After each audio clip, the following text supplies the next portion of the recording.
नमस्ते दोस्तों, आप सभी का स्वागत है आपके अपने यूट्यूब चैनल GYG एजुकेशन यानी ज्ञान यज्ञ गुजरात में। आइए दोस्तों शुरू करते हैं आज के विषय की ओर, आज के वीडियो की ओर। विषय हिंदी कक्षा 7 द्वितीय सत्र में इकाई 5 धरती किसान, जो एक कविता है जिसके अभ्यास और स्वाध्याय के प्रश्नों की चर्चा इस वीडियो में करेंगे। दोस्तों वीडियो को स्किप किए बिना अंत तक जरूर से देखना, जिससे आपको सारे प्रश्न के उत्तर बिना पढ़े ही याद रह जाएंगे। और हाँ दोस्तों, वीडियो को लाइक और अपने दोस्तों के साथ शेयर भी जरूर से करना। सबसे पहले शुरू करते हैं दोस्तों धरती की शान, जो एक काव्य है जिसके कवि भरत व्यास है। इस गीत में कवि ने मनुष्य को सबसे बुद्धिमान बताया है। मनुष्य ने अपनी बुद्धि और कठोर परिश्रम के आधार पर जल, स्थल और आकाश में कई उपलब्धियां अर्जित की है। मनुष्य प्रकृति को बहुत सीमा तक अपने अनुकूल ढालने में सफल हुआ है। मनुष्य के लिए कोई भी कार्य असंभव नहीं है। मनुष्य जो चाहे वह कर सकता है। देखते हैं दोस्तों धरती की शान, जो एक काव्य है जिसके कवि भरत व्यास है। तो देखेंगे दोस्तों सबसे पहले अभ्यास के प्रश्न 1। काव्य को डीवीडी, मोबाइल जैसे साधनों के माध्यम से सुनकर उसका व्यक्तिगत और सामूहिक गान करवाइए। तो दोस्तों ये काव्य आपको कंठस्थ भी जरूर से करना है और आपको याद भी जरूर से रखना है। अब देखेंगे दोस्तों प्रश्न 2। निम्नलिखित प्रश्नों के उत्तर दीजिए। 1 नंबर, आप क्या क्या कर सकते हैं? उत्तर है, मैं नदी में तैर सकता हूँ, मैं साइकिल चला सकता हूँ, मैं पतंग उड़ा सकता हूँ, मैं क्रिकेट में अच्छी बल्लेबाजी और गेंदबाजी कर सकता हूँ। इस तरह मैं बहुत से काम कर सकता हूँ। दोस्तों आप भी कमेंट जरूर से लिखना कि आप क्या क्या कर सकते हैं, आप बड़े होकर क्या करना चाहते हैं, आपकी विश, आपका सपना, आप बड़े होकर क्या बनना चाहते हैं, कमेंट जरूर से लिखना। आगे देखेंगे प्रश्न 2। विविध क्षेत्रों में मनुष्य ने क्या क्या प्रगति की है? उत्तर है, टेलीफोन, मोबाइल, ईमेल आदि के द्वारा संचार व्यवस्था में क्रांतिकारी बदलाव आया है। कंप्यूटर के आविष्कार ने हर एक क्षेत्र में अपनी उपयोगिता साबित कर दी है। चिकित्सा क्षेत्र में तरह तरह की दवाइयाँ और इलाज के नए साधन खोजे गए हैं। रासायनिक खाद और ट्रैक्टर बनाकर मनुष्य ने कृषि क्षेत्र में अनाज का उत्पादन बढ़ाया है। मोटर, बस, रेलगाड़ी, दोपहिए, विमान आदि के निर्माण से यात्रा बहुत सुगम हो गई है। इस तरह विविध क्षेत्रों में मनुष्य ने अद्भुत प्रगति की है। आगे देखेंगे प्रश्न 3। अन्य जीवों से मनुष्य महान कैसे है? उत्तर है, मनुष्य के पास अन्य जीवों की अपेक्षा सोचने समझने की विशेष बुद्धि है। इसी बुद्धि के द्वारा उसने अनोखे आविष्कार किए हैं। मनुष्य को वाणी का वरदान मिला है। उसके पास भाषा की शक्ति है। इसके बल पर उसने सभ्यता और संस्कृति का विकास किया है। इस प्रकार मनुष्य अन्य जीवों की अपेक्षा महान है। आगे देखेंगे प्रश्न 4। काव्य में उल्लिखित प्रकृति के तत्व बताइए और उनके समानार्थी शब्द दीजिए। तो देखेंगे दोस्तों प्रकृति के तत्व और उनके समानार्थी शब्द। 1 धरती यानी भूमि, 2 पर्वत यानी पहाड़, 3 नदी यानी सरिता, 4 माटी यानी मिट्टी, 5 अंबर यानी आकाश, 6 अग्नि यानी आग, 7 पवन यानी हवा। देखेंगे दोस्तों अब प्रश्न 3। निम्नलिखित शब्दों का शुद्ध उच्चारण कीजिए और शब्दकोश में से उसका अर्थ ढूंढकर बताइए। 1 नंबर होष्ट पुष्ट यानी तगड़ा, हट्टा कट्टा। 2 नंबर संवाद यानी बातचीत। 3 नंबर शीघ्र यानी जल्दी। 4 नंबर जौहर यानी पराक्रम, युद्ध में शत्रु की विजय निश्चित हो जाने पर राजपूत स्त्रियों का अग्निकुंड में जल भरना। आगे देखेंगे दोस्तों 5 नंबर अजनबी यानी अपरिचित। 6 नंबर वेदांत यानी ब्रह्म विद्या। 7 नंबर मुकंदर यानी भाग्य। 8 नंबर शागिर्द यानी शिष्य। 9 नंबर वृत्ति यानी मनोदशा, मन का झुकाव। 10 नंबर स्पष्ट यानी साफ साफ। अब देखेंगे दोस्तों प्रश्न 4।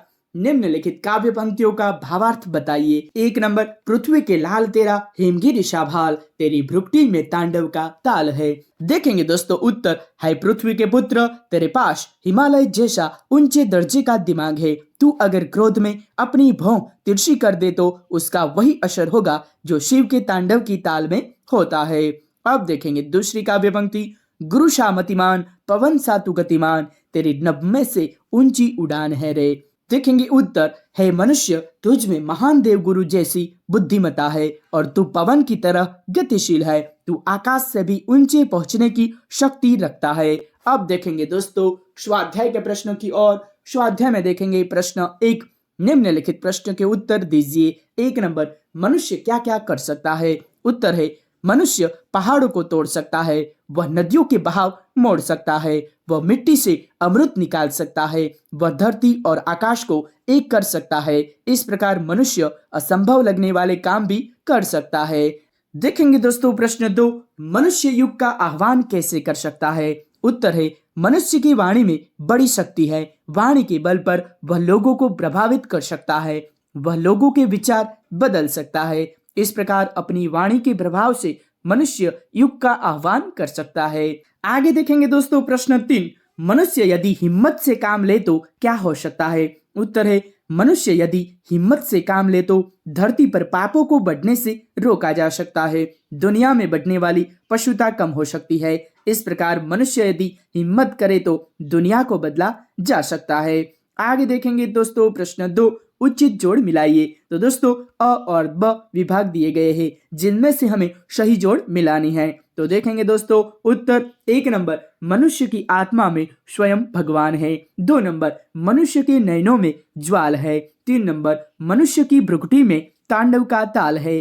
4 नंबर, मनुष्य की वाणी में युग का आह्वान है। 5 नंबर, मनुष्य की छाती में महाकाल है। आगे देखेंगे दोस्तों प्रश्न 3, निम्नलिखित प्रश्नों के सही विकल्प के सामने राइट कीजिए। 1 नंबर, मनुष्य चाहे तो काल को क्या कर सकता है? 3 ऑप्शन है, जिनमें से हमारा सही आंसर होगा थाम ले, यानी मनुष्य चाहे तो काल को थाम ले। देखेंगे आगे 2 नंबर, मनुष्य चाहे तो धरती को क्या कर सकता है? आंसर है अंबर से जोड़ दे, यानी कि मनुष्य चाहे तो धरती को अंबर से जोड़ दे। 3 नंबर, मनुष्य चाहे तो माटी से क्या कर सकता है? आंसर होगा अमृत निचोड़ दे, यानी कि मनुष्य चाहे तो माटी से अमृत निचोड़ दे। अब देखेंगे दोस्तों प्रश्न 4, नीचे दिए गए शब्दों की विरोधार्थी शब्द देकर वाक्य में प्रयोग कीजिए। जैसे कि धरती, जिसका विलोम आकाश होगा। वाक्य है, पक्षी आकाश में उड़ रहे हैं। 1 नंबर देखेंगे अमृत यानी विष। वाक्य है, शंकर जी ने विष पी लिया था। 2 नंबर, वरदान यानी अभिशाप। वाक्य है, दहेज प्रथा एक सामाजिक अभिशाप है। आगे है 3 नंबर, ऊंचा यानी नीचा। वाक्य है, शर्म से उसका सिर नीचा हो गया। 4 नंबर, पाप यानी पुण्य। वाक्य है, विद्या का दान बहुत बड़ा पुण्य है। 5 नंबर, जीवन यानी मृत्यु। वाक्य है, वीर पुरुष मृत्यु से नहीं डरते।